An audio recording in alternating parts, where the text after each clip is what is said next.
এপিডিচিএলৰ admit card কেতিয়া দিব আৰু এক্সামখন কেতিয়া হ'ব এইটো জানিবলৈ ভিডিঅ'টো শেষলৈকে চাওক। তো বন্ধুসকল, আপুনি যদি আমাৰ চেনেল নতুন হৈ থাকে তেনেহ'লে প্লিজ আমাৰ চেনেলটো ছাবস্ক্ৰাইব কৰিব। বন্ধুসকল, আপুনি প্ৰথমতে এপিডিচিএলৰ অফিচিয়েল সাইটত যায় ইয়াৰ এডমিট কাৰ্ড আৰু এক্সামটো কেতিয়া হ'ব চাই ল'ব পাৰিব, আৰু ইয়াৰ অফিচিয়েল সাইটৰ লিংকটো আমাৰ ডিছক্ৰিপশ্যনত দিয়া আছে।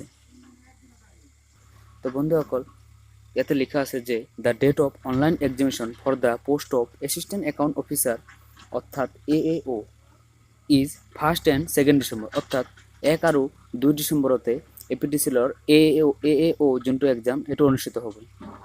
আৰু তলত লিখা আছে যে admit card will be made available in the APDCL website from 23/11/2018 onwards. Time and venue of the online examination will be mention in the admit card, অৰ্থাৎ 23 নৱেম্বৰত এপিডিচিএলৰ এডমিট কাৰ্ডখন ওলাব।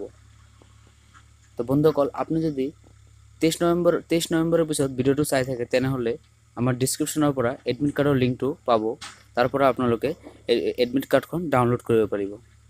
এপিডিচিএলত কি কুৱেশ্যন আহিব আৰু ইয়াৰ কি চিলেবাছ থাকিব এইটো জানিবলৈ আপোনালোকে আমাৰ চেনেলটো ছাবস্ক্ৰাইব কৰিব, কাৰণ আমি নেক্সট ভিডিঅ'টোত ইয়াৰ বিষয় সম্পৰ্কে আলোচনা কৰিম।